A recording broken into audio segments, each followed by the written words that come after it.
Millions of people have lost weight with personalized plans from Noom. Like Evan, who can't stand salads and still lost 50 pounds. Salads generally for most people are the easy button, right? For me, that wasn't an option. I never really was a salad guy. That's just not who I am. But Noom worked for me. Get your personalized plan today at Noom.com. Real Noom user compensated to provide their story.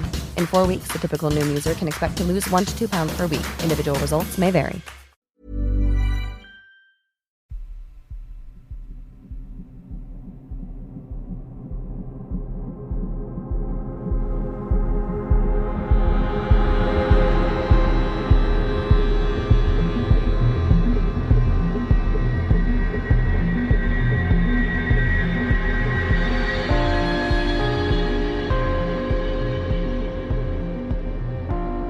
Hello and welcome to episode number 235 of Real Life Ghost Stories. And to kick things off this week, I would like to say thanks to some of our newest Patreon subscribers. I would like to thank Sue Mehring Moreau, James, Green Salads, and Anya. Thank you so much for subscribing to the Patreon. I love you and appreciate you every single day. And our film review this week. Our film review is There's Something Wrong with the Children. There's Something Wrong with the Children was born in 2023. It has 4.9 out of 10 on IMDb and 62% on Rotten Tomatoes. When Margaret and Ben take a weekend trip with longtime friends Ellie and Thomas and their 2 young children, Ben begins to suspect something supernatural is occurring when the kids behave strangely after disappearing into the woods overnight. Do you know what? I wanted to love this film. But all in all, I found it just very meh. I've written down very little about it because I was like, this isn't engaging me. This is boring. This is uninteresting. I did like the premise of the film. I will put that out there. I liked the premise of the film a lot. Anything that is akin to changeling lore in my book is a win. So, you know, you've got these 2 couples that have been friends for a long time. You've got the kids of one of the couples. They all go off into the forest together on a hike and they find this kind of ancient place, this ancient structure, almost like a temple-y type thing, and the kids behave a bit strangely while they're there. Then they disappear, and when they come back, it's like, oh, are they the same children? What's going on? And it's a great premise. You know, it's been done before. It'll be done again. Was it done well?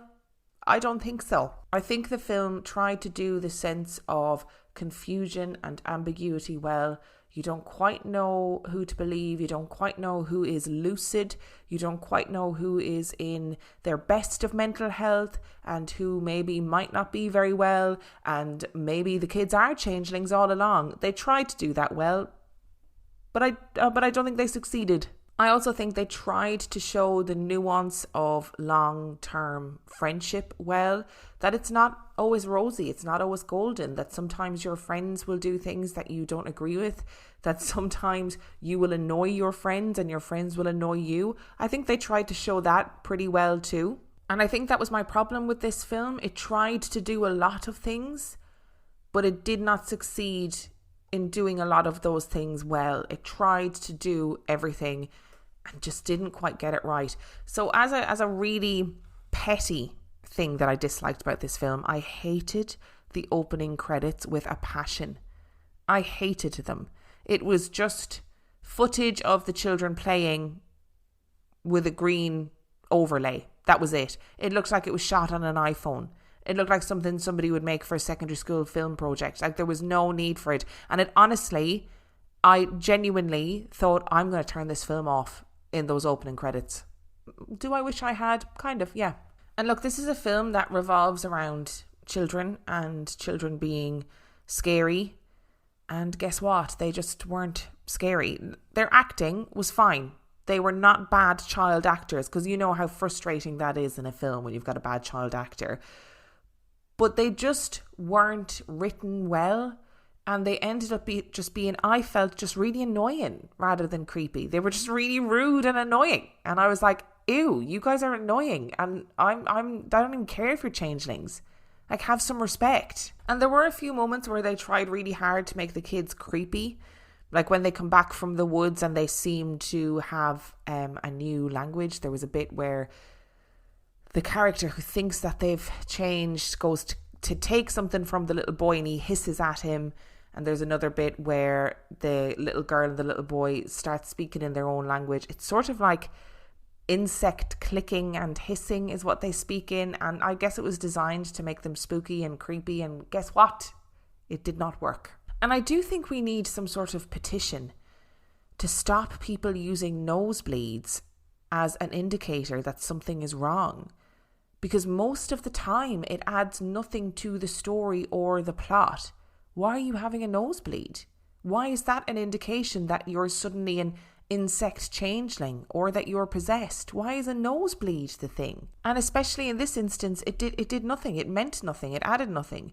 It didn't tell us anything about the kids, whether or not they were children or whether or not they were changelings. It told us nothing. It was just a thing that was used to make them seem spookier, but I'm not entirely sure why. And again, this film falls into that same old situation where I really thought the script was just not good.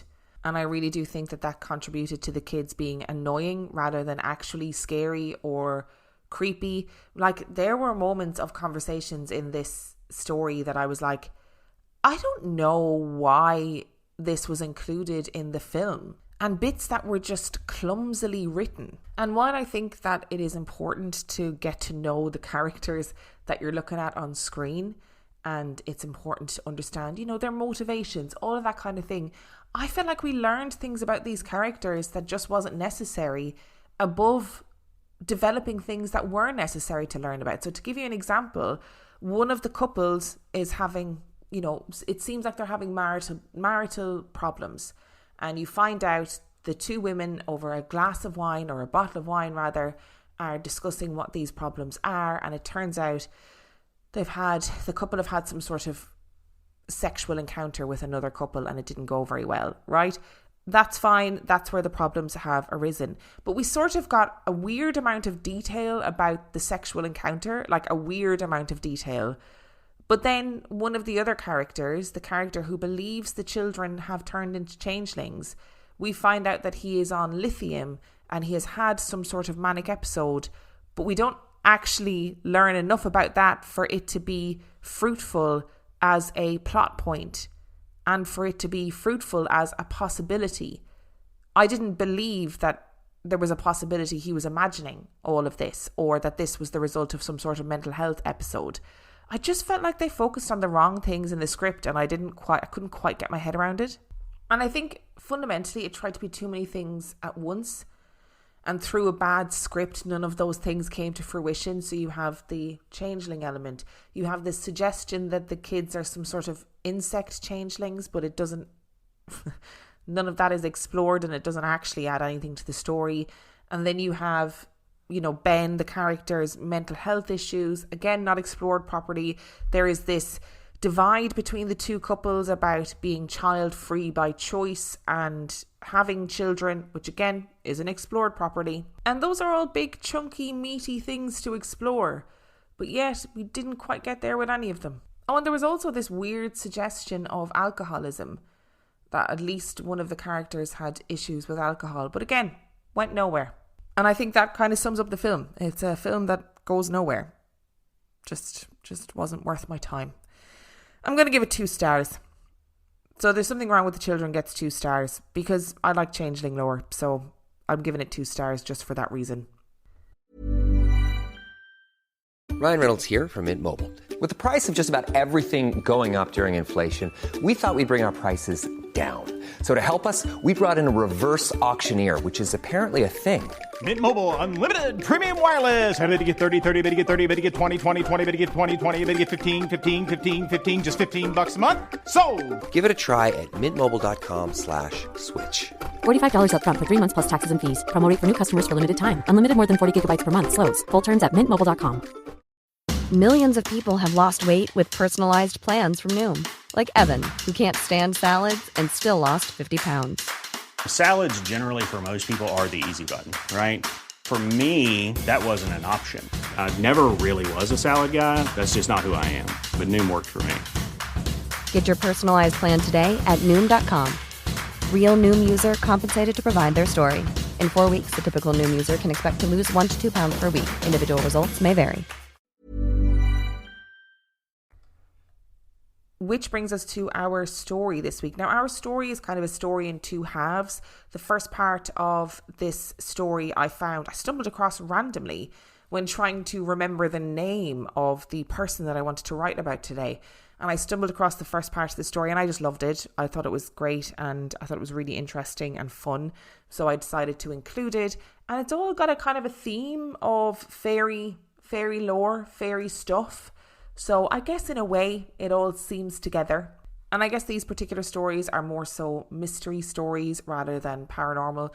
But I do like to do a mystery story every once in a while, just to keep things exciting for myself. So let's get into it. Arthur's Seat is an extinct volcano that is nestled in a group of hills in Edinburgh, Scotland. I didn't expect to be back in Scotland for more stories this week, but sometimes stories present themselves to you that are just too good to wait. Arthur's Seat is just east of Edinburgh city centre, and it is a relatively easy walk to its summit. It provides panoramic views of the city and it is beautiful. There are, of course, many legends about Arthur's Seat. Some say that the rock is a sleeping dragon. An old Celtic story tells us that a dragon terrorised the area. But one day, it ate so much livestock that it lay down and went to sleep and it never woke up again. Others say that Arthur's Seat is the site of the legendary Camelot, the home of King Arthur and his knights. It may be from Scots Gaelic, Ard na Sed, which means height of arrows.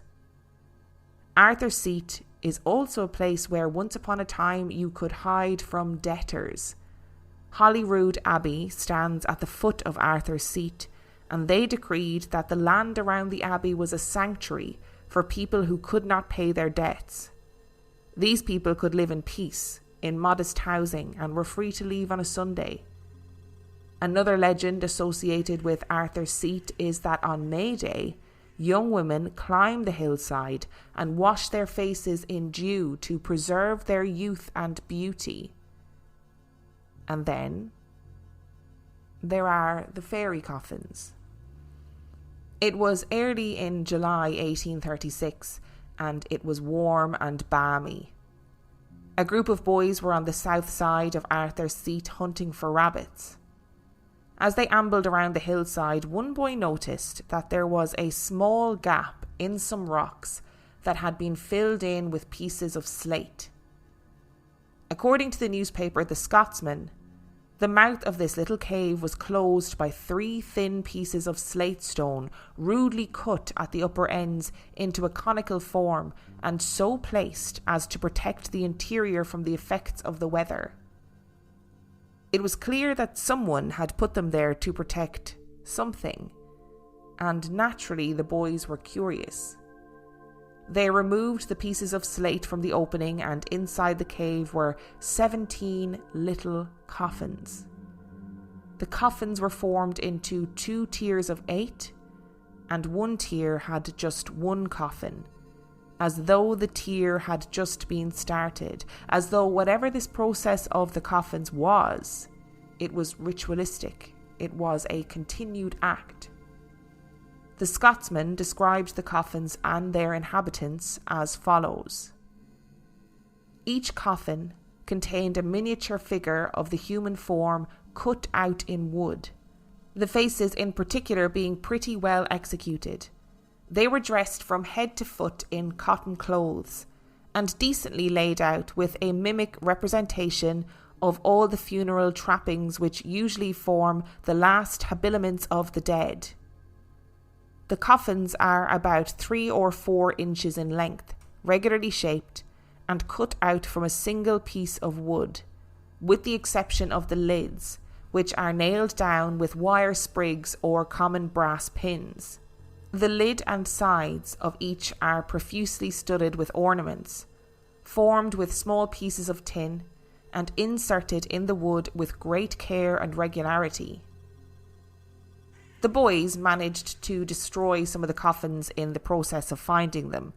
They were flinging them at each other and generally having a good time, but it seems that they did report their findings to a teacher who happened to be a member of an archaeological club and who hiked to the area to get the coffins and bring them down the hillside.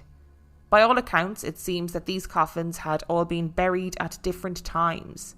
Some were more decayed and frayed than others, which suggested that these coffins had been hidden in the hillside individually and over a long period of time.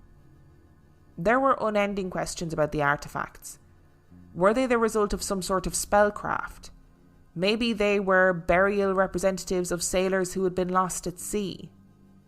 Luckily for us, the artefacts were studied in great detail by two academics, Alan Simpson and Samuel Menefee, who came to some really interesting conclusions. They wrote that originally two of the coffins were painted pink or red, and the interior of one is lined with paper which they dated to the period of time after 1780. They wrote, "Each coffin contains an occupant and has been hollowed from a solid piece of wood. Each also has a lid which has been held in place by pins of various sizes, driven down through the sides and ends of the coffin base. In many instances, the pin shafts are still in place, though some are bent over. When the lids were prized off the coffins, most of the hand-wound pin heads became detached. Although the type of wood has not previously been commented on, it has now been identified as Scots pine. Coffin dimensions vary. Those now accessible for study are 3.7 to 4.1 inches long, 0.7 to 1.2 inches wide, and 0.8 to 1 inches deep with their lids in place. Judging by the longitudinal scoring on the base of the recess, a sharp knife, probably a hooked knife, has been used. The fact that the surfaces at the ends of the recess are so cleanly cut indicates that the knife has been very sharp. But the user has apparently not been a woodworker by trade because he has not had access to an edged tool such as a chisel to cut out the base of the recess, and has had difficulty in controlling the depth of the cuts, which has even penetrated the base of coffin number 5. There are two types of external shape. 5 of the coffins, number 1, 2, 4, 6 and 8, have been carved with square cut corners and edges, although most have slightly bowed sides, so that the coffin has a taper at each end.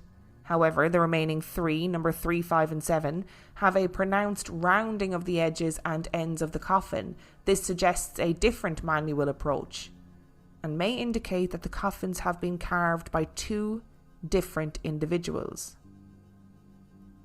The coffins were decorated with pieces of tinned iron, and they established that this metal was the metal that was used by shoemakers to make buckles, so they suggested that the makers could be shoemakers, which would explain why the tinned iron decorations were so ornate, but the actual building of the little coffins wasn't particularly neat or uniform.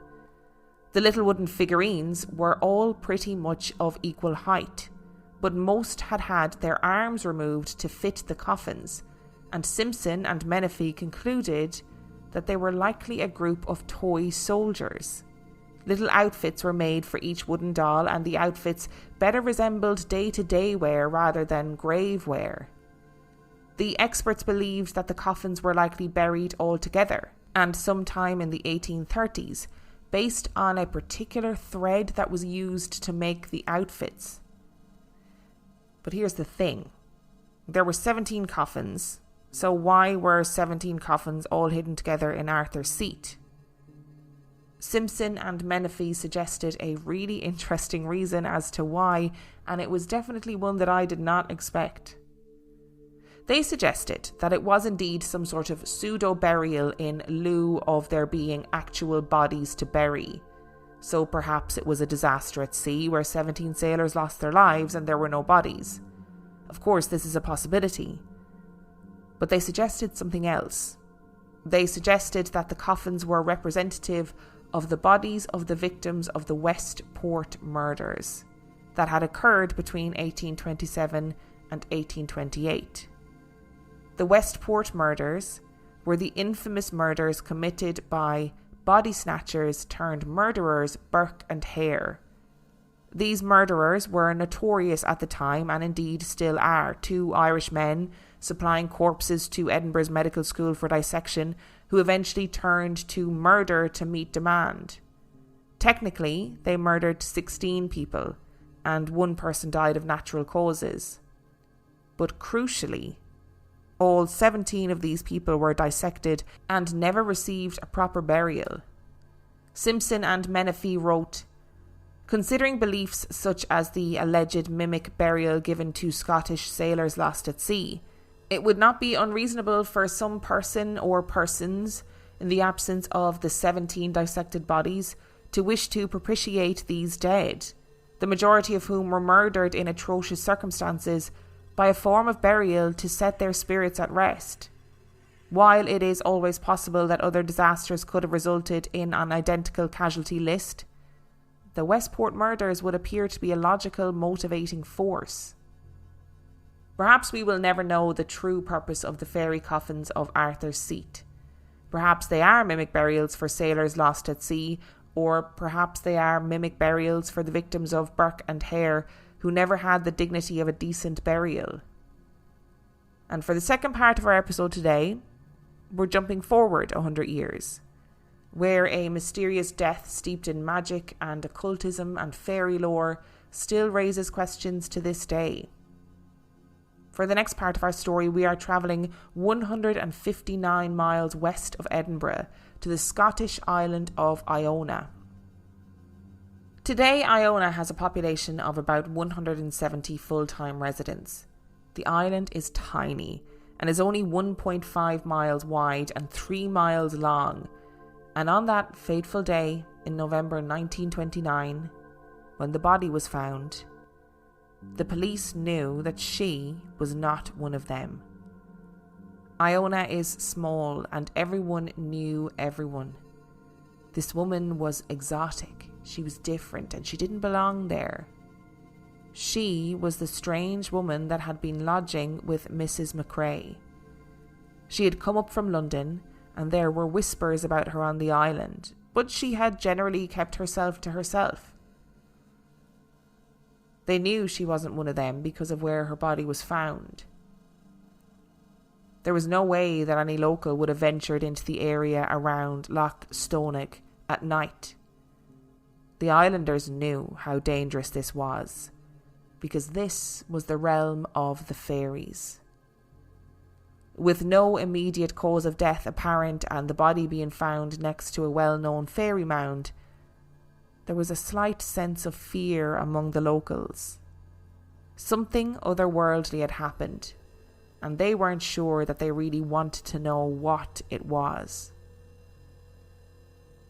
Nora Emily Fornario was born in Egypt in 1897 to an Italian father and an English mother. Her friends called her Netta or Mac. When Netta moved to London, she moved in the middle of an esoteric boom.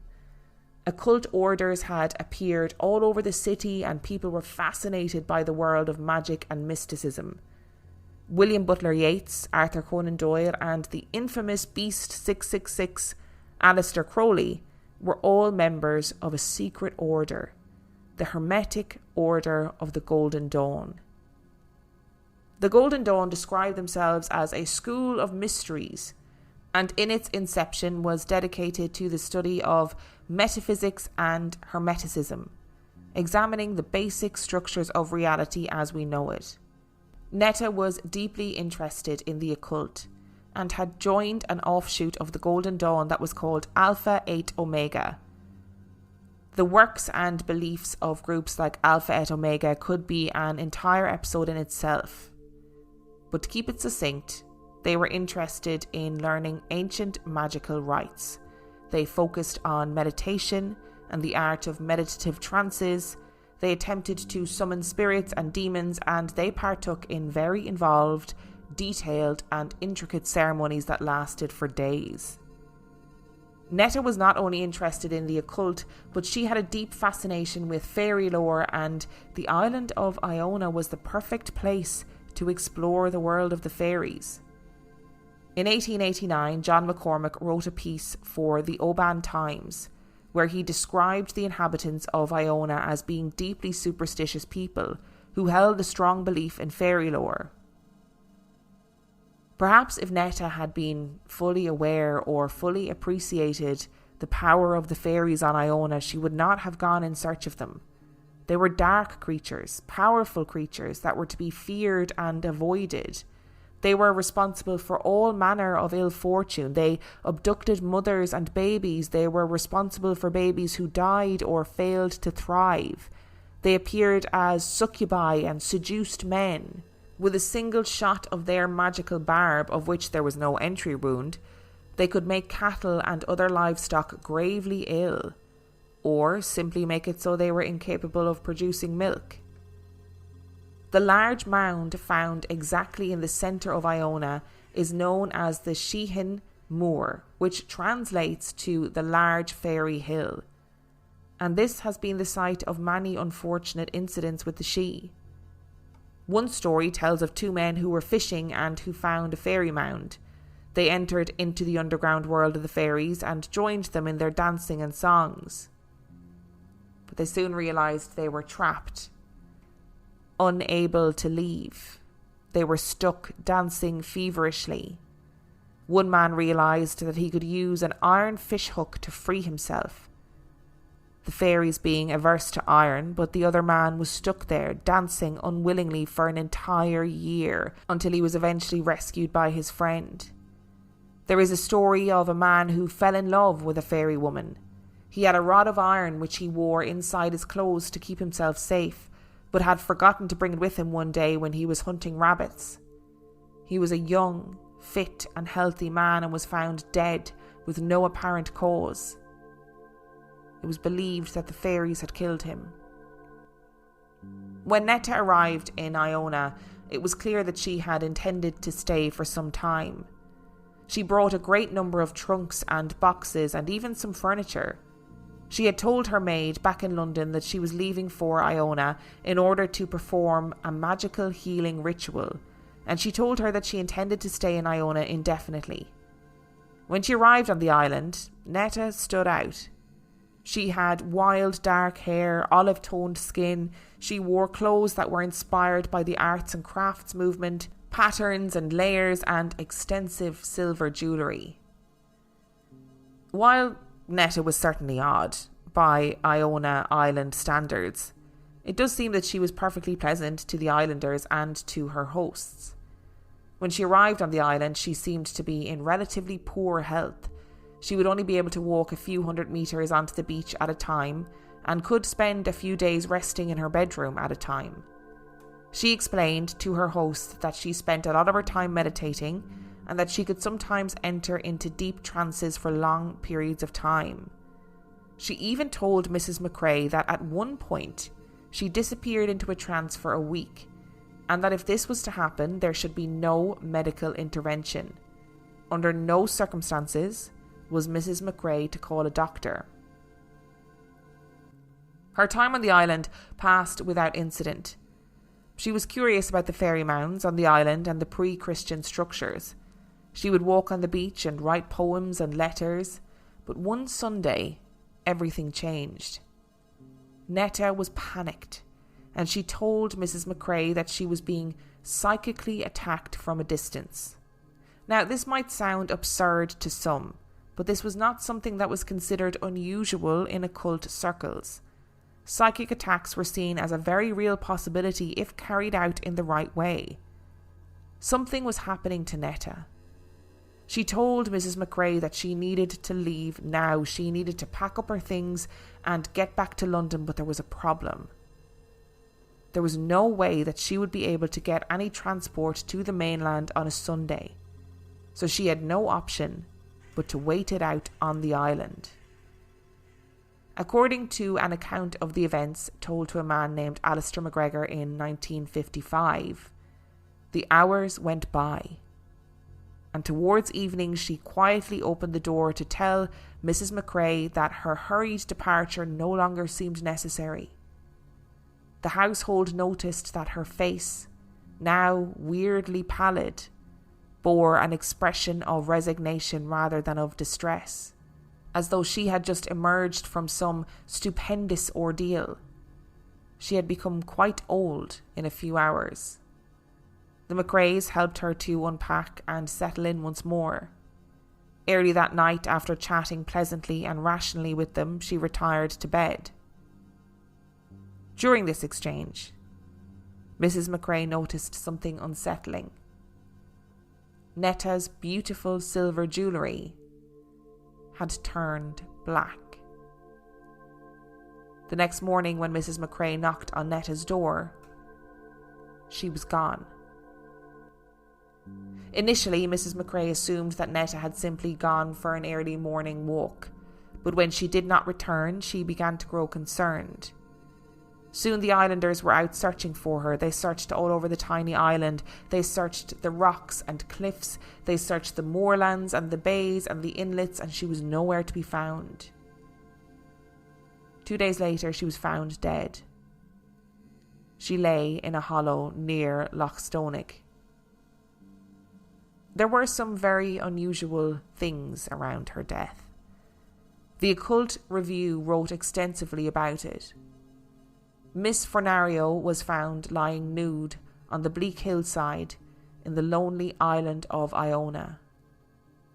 Around her neck was a cross, secured by a silver chain, and near at hand lay a large knife which had been used to cut a large cross in the turf. On this cross her body was lying. A resident of London, Miss Fornario seemed to have made her way to Iona for some purpose connected with occultism. One of the servants at her house in London, stating that a letter had been received saying she had a terrible case of healing on.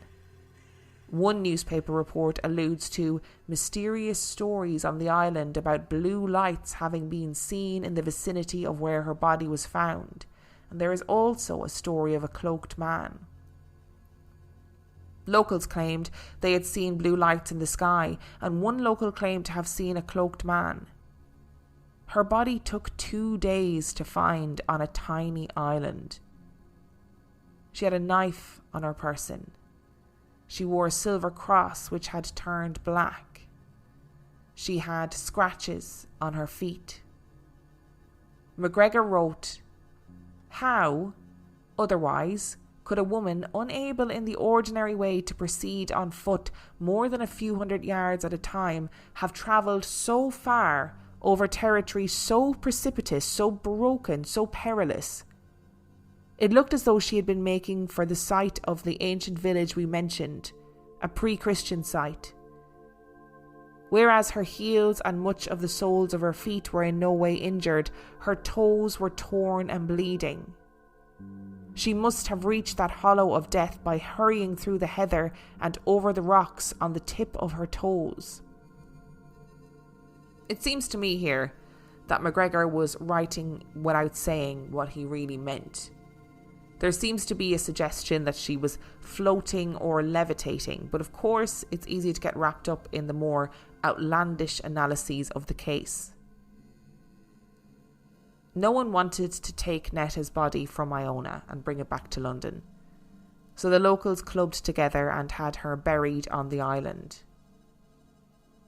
And no one really knows what Netta was truly searching for on the island. It seems as though she was deeply unhappy and had left London to find peace and to immerse herself in the supernatural world. Iona was considered to be a thin place where human beings lived side by side with the supernatural. Netta, it seemed, was desperate to connect with something, and for years before her death, friends were concerned about what she was trying to connect with. Dion Fortune was a well-renowned magician and knew Netta well. Dion had written a book called Psychic Self-Defense, where she wrote explicitly about Netta and her death. I knew Miss Fornario intimately, and at one time we did a good deal of work together. But some 3 years before her death we went our separate ways and lost sight of each other. She was half Italian and half English, of unusual intellectual calibre, and was especially interested in the green ray elemental contacts. too much interested in them for my peace of mind, and I became nervous and refused to cooperate with her. I do not object to reasonable risks. In fact, one cannot expect to achieve anything worthwhile in life if one will not take risks. But it appeared to me that Mac, as we called her, was going into very deep waters, even when I knew her, and that there was certain to be trouble sooner or later. She had evidently been on an astral expedition from which she never returned. She was not a good subject for such experiments, for she suffered from some defect of the pituitary body. Whether she was the victim of a psychic attack, whether she merely stopped out on the astral too long and her body of poor vitality in any case became chilled, lying thus exposed in midwinter, or whether she slipped into one of the elemental kingdoms that she loved, even as Swinburne swam out to sea, who shall say? The information at our disposal is insufficient for an opinion to be formed. The facts, however, cannot be questioned, and remain to give skeptics food for thought. I have lots of thoughts, which may surprise you as somebody who loves to talk.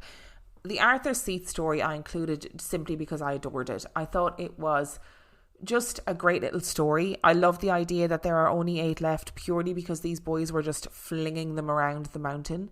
Like, you can absolutely imagine these boys, they find them, they're giddy, they're giggling, they're throwing them at each other because they're half afraid, half not knowing what they are.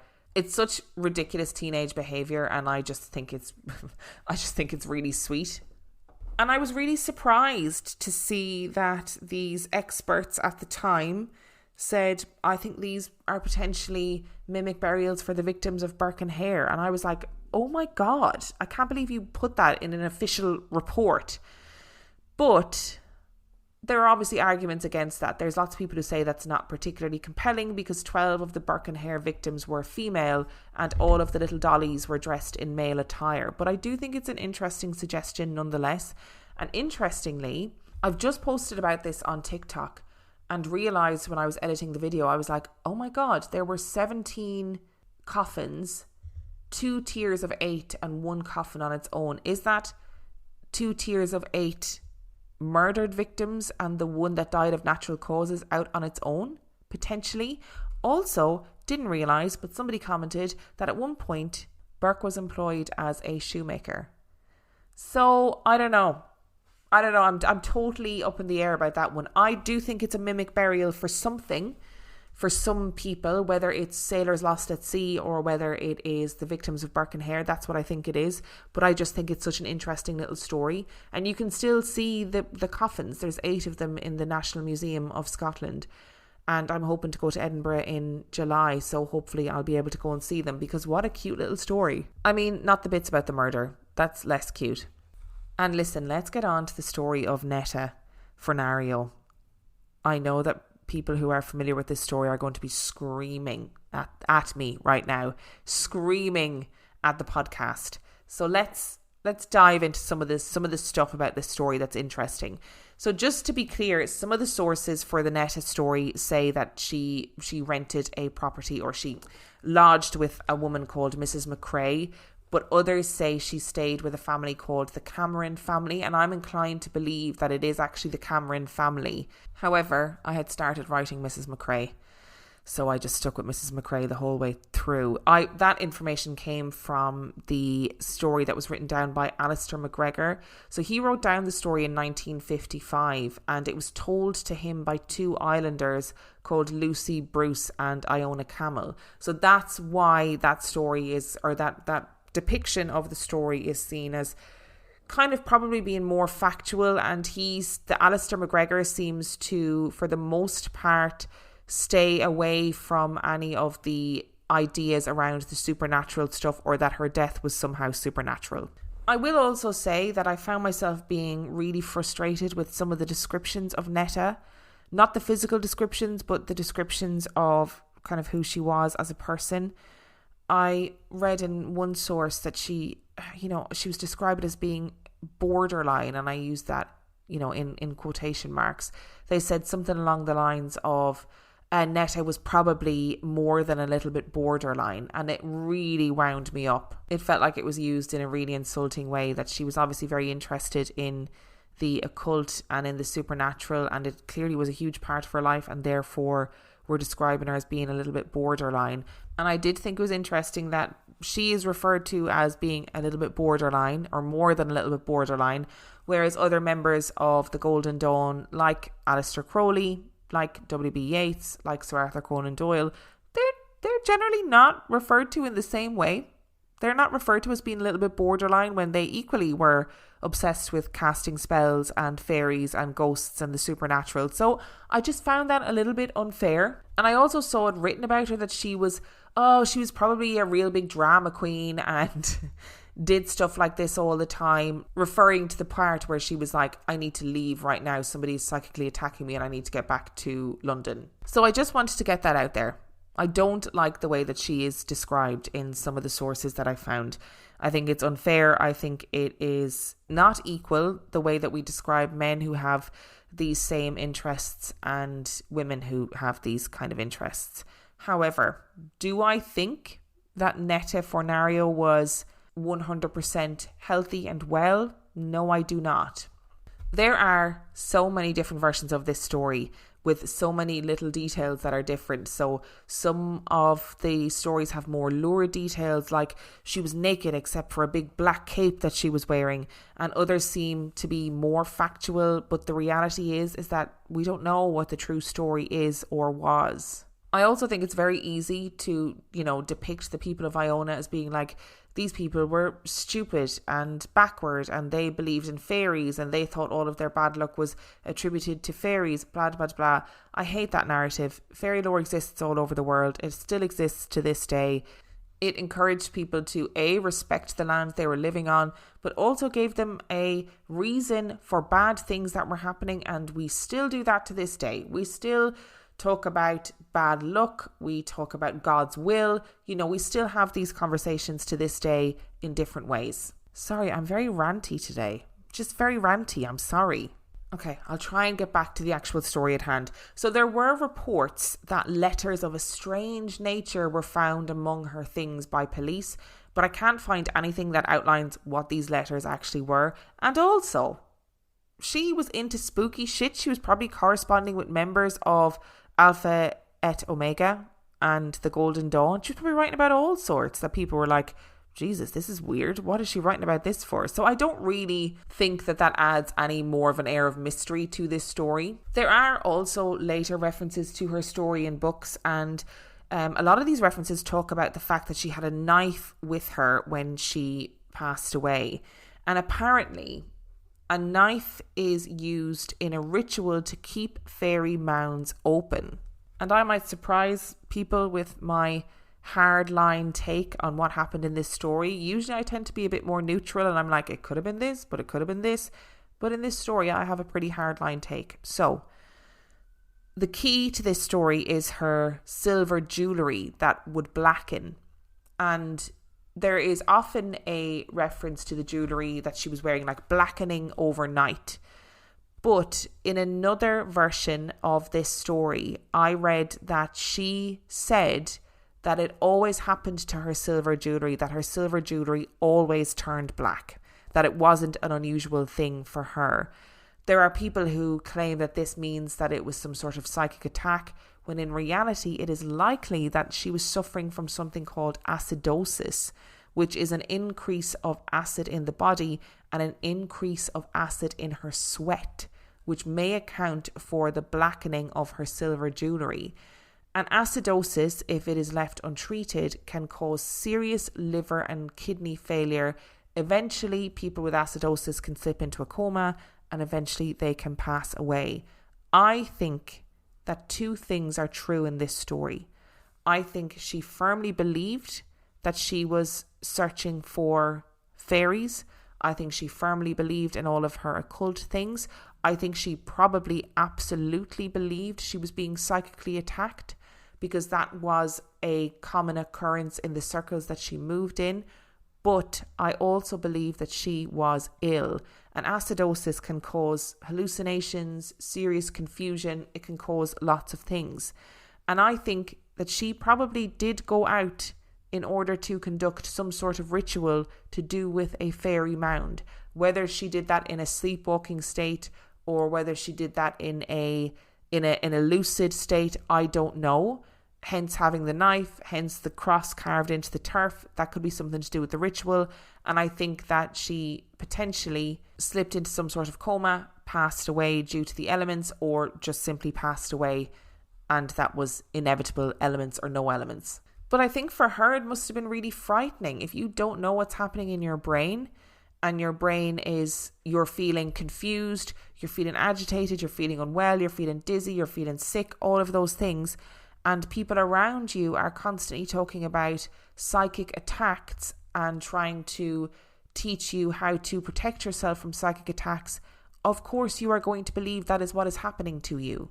What I was particularly touched by in this story was the fact that nobody in her family wanted to bring her body back, and that the islanders all clubbed together and got her a headstone, which I'm pretty sure you can still go and see to this day. And I think that shows a great deal of respect, even though she came to the island as somebody who was an outsider, who was different, who probably seemed to have these strange beliefs and strange ideas, and they still went, no, she deserves a decent burial and she deserves people to look after her even in her death.